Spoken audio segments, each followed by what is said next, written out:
Yeah, help drips. Hope you heard her. The show dedicated to the frontline workers and physicians feeling pressured, feeling overwhelmed. We want to share the tools that will help your mental health. Help drips, everyone. You are not alone. Surely you can overcome. Yeah, the world might be nonstop. Every day you put in work, but this is a show all about putting you first. Help drips. Let's go.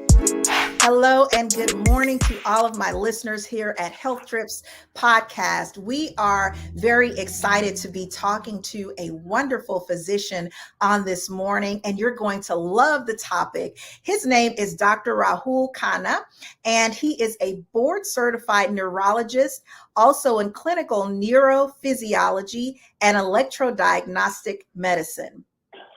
Dr. Khanna completed med school from GMC, Amritsar, India. Amritsar. Mm-hmm. And the preliminary internal medicine from Howard University Hospital in Washington, D.C. He also completed his neurology residency from Baylor College of Medicine and clinical neurophysiology fellowship from UT Houston. He practices neurology at Neurology and Sleep Clinic in Burlington, Iowa. Welcome, Dr. Khanna. How are you today? Thank you, Alicia, for introducing me. Thanks a lot for this opportunity. Oh, I'm doing great, and hopefully everyone listens to see this and can kind of relax and do great also in their life. Wonderful. And so because you work, tell us specifically, like with neurology, what is that, when you talk about neurology, what does that have to do with before we get into our topic today? So neurology basically covers all diseases that are due to brain problems like a stroke or Parkinson's disease, dementia, seizures, or spinal cord, peripheral nerves like neuropathy, motor neuron disease like Lou Gehrig's myasthenia gravis. Like it covers like lot of diseases. A lot of people believe neurology is a very small specialty, but it is actually very vast, and there is a lot of variety of cases you can see if you are a general neurologist. Wow. So I didn't know that was neurology was connected to like Alzheimer's and things that affect us in terms of our development and even in mental health. So that is very interesting. What I want to focus on today is we are always, as physicians, and you can agree with this, working with so much weight on your shoulders in terms of taking care of all of your patients. It's no wonder that you deal with a lot of stress. And so today I want to just pick your brain a little bit about some of the stress that you or maybe even your colleagues are experiencing throughout your day to day. And how do you feel like that's impacting your work? Yeah, so as everyone knows, or most of the physician knows that these days physician stress and burnout is not a small thing. Like various studies has been done which has shown a significant amount of physician burnout happening, which is not that much recognized. And I think that not only with the patient or the burden of taking care of the patient, that's not a lot of the part in that stress or burnout, but a lot of stuff which we have to do out of that to make sure everything is done properly.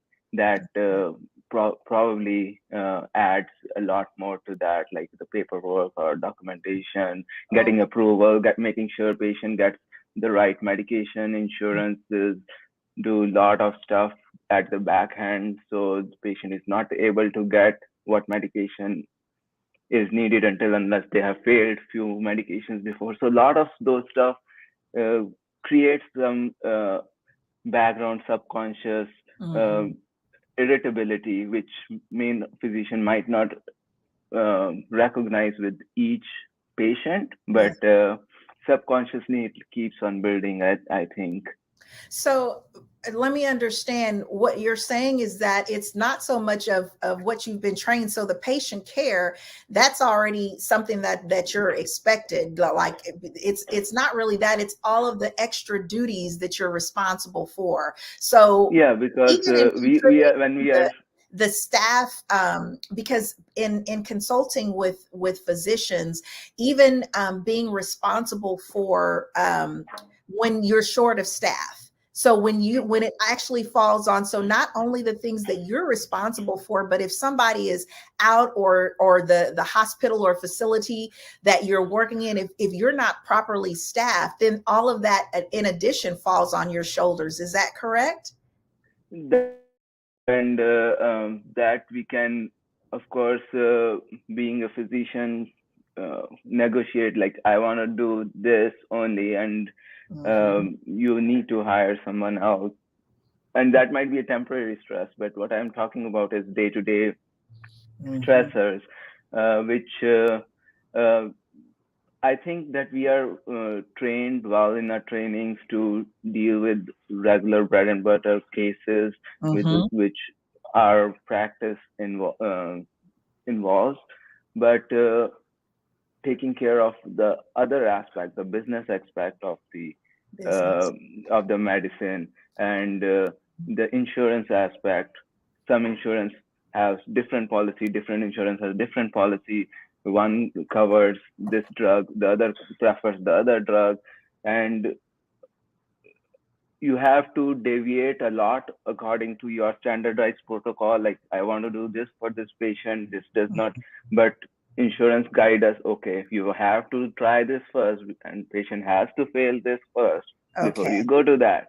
And Mhm. I think that does add to a little stress and the burnout. Other part is, I think, I don't know about other specialties, but for neurology, there are a group of patients that I think might be in every specialty, but there are always group of patients which you are, which from inside you feel like this should not come to me. Right. I am not the best physician for this, or Mhm. like, but they will come to you because of their symptoms, like Yeah. what we call as functional neurological syndromes. Mhm. And we all know that probably psychiatrists or psychologists are best to treat those rather than a neurologist for functional Mhm. neurological syndrome. But because of their symptoms, they will come to us first. Okay. And I think there are the more which are typical. Okay, this is clear cut. Functional neurological, they can easily be diverted to psychiatry. But there Right. are patients who have underlying neurological problems, Mhm. and due to the stress involved with that problem, they Mhm. develop overlying functional neurological disorder, and Mhm. that becomes really tough to differentiate and make the patient understand what they are going to. What they're dealing with. Yeah, yeah. So how does that affect you in your day to day? How do you, as because we've sort of identified where you've talked about, it's not just what you're responsible for, but it's the business aspect of what the hospital or healthcare facility, even if you're in your running your own practice. You said that different insurances have different protocols for what you Hmm. can try and what you can prescribe prior to them, and Right, what they can pay and all that stuff. So how has right. it affected your day to day, and how do you manage that stress? So, how do I manage that stress is basically um, trying to see what is best for the patient. I feel better once patient gets what they need. Yeah. So, of course, doing it might consume more time, and like having um, doing peer to peer and other stuff. Hmm. But asking my staff is really good at making sure things get authorized. Uh, but still, there are always patients who you feel like maybe I could do better for this patient or that patient, and I'm limited, Hmm. and that aspect might frustrate you a little bit. Like as I was talking about with the functional neurological component, I know I cannot do a lot, but there are that those patients suffer a lot also because Mm-hmm. they have been to various other physicians. Like Okay. they do doctor shopping a lot because they are Mm-hmm. not getting the answers they want, Okay. and um, uh, that feeling comes for those patients that maybe I could do better for them, but unfortunately, I have limited stuff that we can offer them. Mm-hmm. Mm-hmm.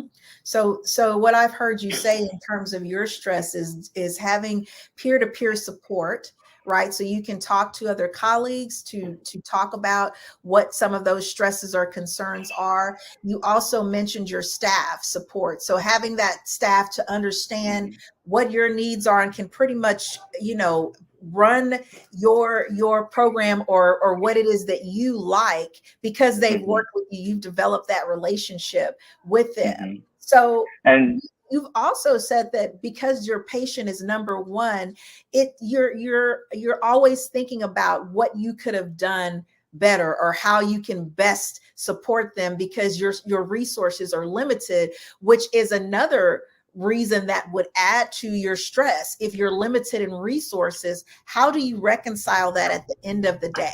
How do you, so put I think about have I done what I could do, what is in my power ah, to help the patient. If there is something that I cannot change, really, I cannot do a lot about it. yeah. But what I can do, I will try to do maximum to help them.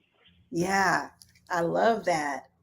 Okay. So, So uh, other, I think these things what we talked about was related to any physician, but I think the other stressful part mhm, that some of the physicians feel are physicians who are international graduates who are on visa, okay. and we never think about the stresses that the visa portion involves with the physician because those are not directly related to your job, but at the back of the mind you are always stressed out. Okay, I need to go back to country. Will I get my visa stamped there and get back here and will be able to do the job? I have everything like financially settled here, but what if I go back to my country and there's some problem? We hear these stories. I have a friend who went to Canada for getting visa stamped and he's stuck for more than 3 months there. Oh, He wow. cannot come back.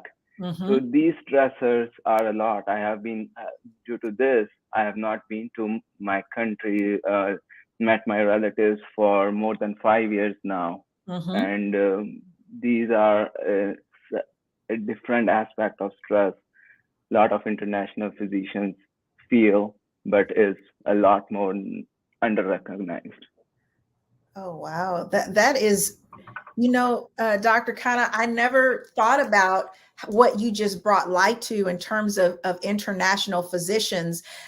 So how do you feel like that stress in and of itself, like going home, being concerned about if I'm going to be able to come back over here where I have established my practice? How do you feel like that is affecting physicians today? Like, do you feel like they're saying, you know what? This is not, it's not even, I'm not going to even go down that route. Let me try a different path because I'm concerned about what the future will hold for me. Do you find that physicians are getting out of the Lot of because of Yes, this? yes. Lot of physicians are. I haven't think about it. I am, especially I'm talking about Indian physician who like for which waiting list for green card is nowadays studies are saying 140 years. So effectively, during their lifetime, they are not gonna get a green card.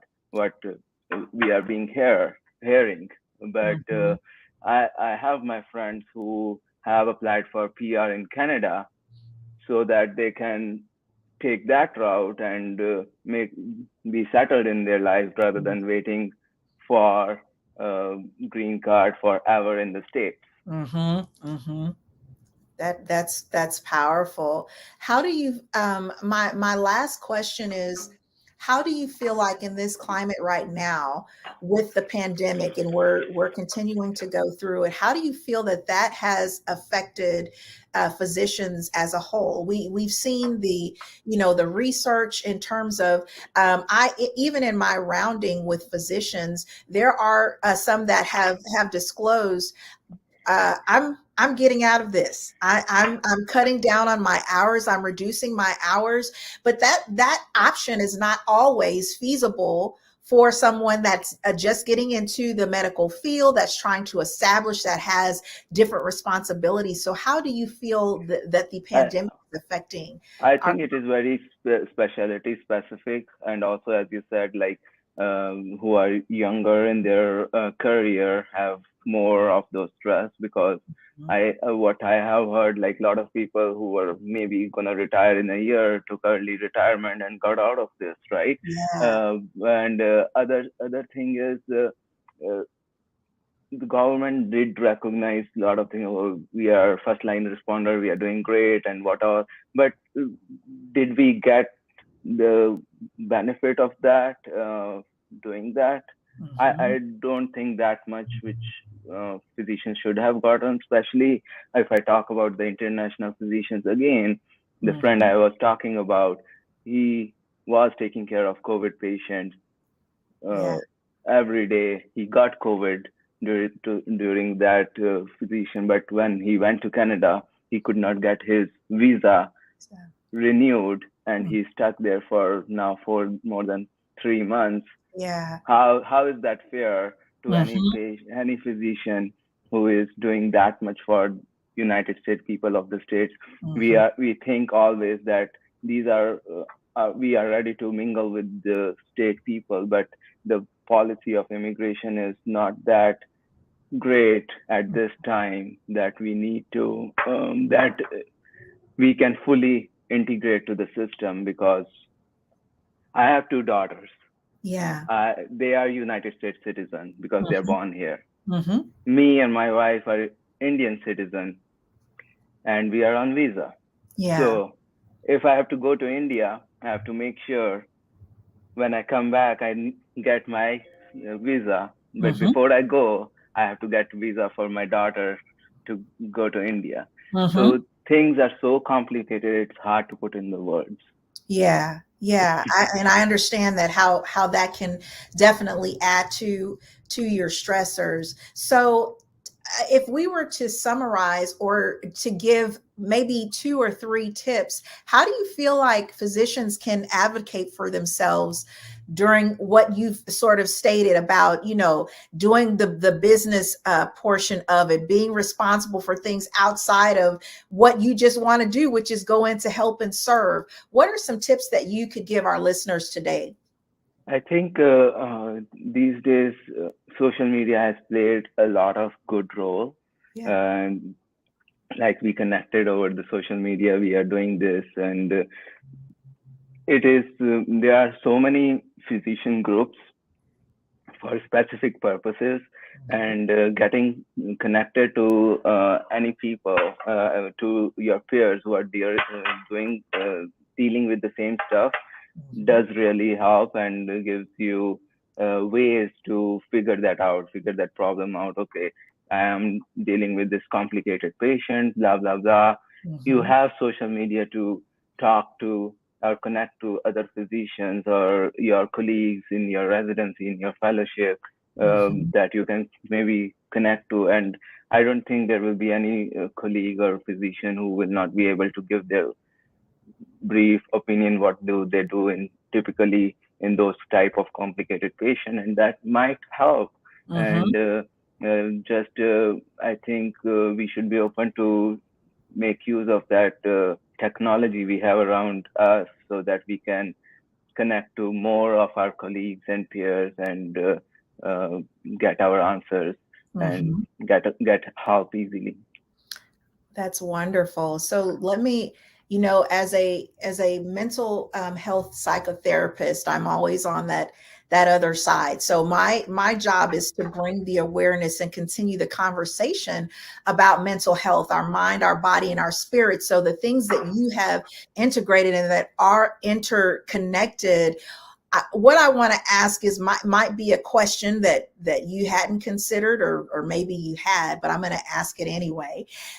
One of the things that we've also talked about is moral injury within the healthcare system in terms of taking patients and taking care of patients, and something coming up or arising that sort of violates or goes against your morals, right? So how do you feel like moral injury affects physician burnout, or do you feel like those are two separate things? Do you feel like those are connected?